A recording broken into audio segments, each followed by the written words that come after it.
Good morning বন্ধুরা, তোমরা সবাই কেমন আছো? আমি ভালো আছি। আর রিয়াস লাইফস্টাইলের সবাইকে স্বাগত জানাই। আজ সকালে ঘুম থেকে উঠতে একটু দেরি হয়ে গেছিলো। আমার বর কাজে যাবে তাড়াতাড়ি, কি বানাবো তাই বানিয়ে ফেললাম এগ ব্রেড টোস্ট। নামটা একটুখানি কেমন লাগছে। নিয়ে নিলাম একটা পেঁয়াজ, 3টে কাঁচা লঙ্কা আর একটু ধনেপাতা। আচ্ছা, আর একটা কথা বলে রাখি, সব কিছু ছোটো ছোটো করে কেটে রাখবে, তাহলে সুবিধা হবে জিনিসটা বানাতে। তোমরা যতটা পারবে ততটা ঝিরিঝিরি করে কাটবে। দেখো, এখানে আমি সব কিছু প্রায় একেবারে আমার কাটা হয়েই গেছে, আর আমি প্রত্যেকটা জিনিস একদম ছোটো ছোটো কুচি কুচি করে কেটেছি। চলো তোমাদের একবার আমি তাহলে দেখিয়ে দিই। এই যে আমার কাটা হয়ে গেছে। এবার আমি একটা বাটি নিয়ে নিই। বাটির মধ্যে আমি ডিম ফাটিয়ে নেব। আমি এখানে মোটমাট 3টে ডিম ইউজ করেছি, কারণ আমার ফ্যামিলির সবার জন্য আমি ব্রেকফাস্টটা বানাচ্ছি, তার জন্য আমি 3টে ডিম নিয়ে নিচ্ছি। এবার ওর মধ্যে পেঁয়াজ কুচি দিয়ে দিলাম ধনেপাতা, কাঁচা লঙ্কা।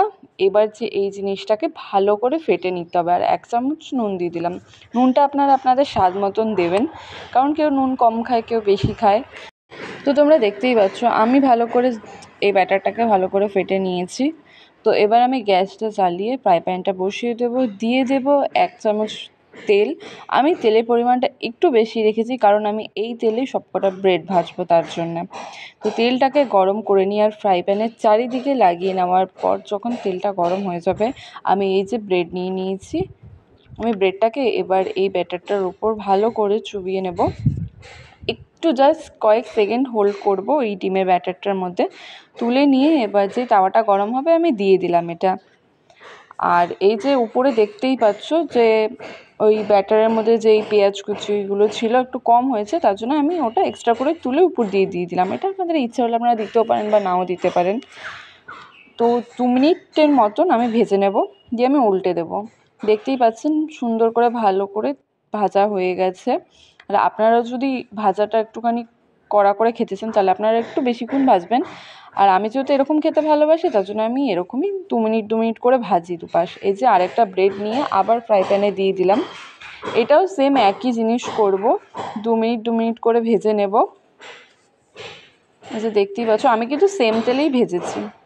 উল্টে দিলাম, দেখো কত সুন্দর হয়েছে। দেখতেও সুন্দর না, খেতেও খুব ভালো। আর ইজিলি রেসিপিটা যে এত তাড়াতাড়ি তৈরি হয়ে যায়, কোথাও তাড়াহুড়োর জন্য এই রেসিপিটা একদম বেস্ট। আমার ভাজা হয়ে গেছে, তোমরা দেখতেই পাচ্ছ। এবার আমি এটাকে উল্টে পাল্টে ভালো করে সেঁকে নিয়ে এই যে প্লেটে সার্ভ করে দিলাম। দেখে নাও তোমরা নিজেরাই, বলো দেখে সুন্দর হয়েছে কি হয়নি। দেখো কত সফট হয়েছে এটা, আর খেতেও খুবই সুস্বাদু, আর এত তাড়াতাড়ি তৈরি হয়ে যায়। এই জন্য দেরি হয়ে গেলে আমি তো সকালে ভাই এই টিফিনটাই বানাই, তোমরাও এটাই বানিও। Thanks for watching.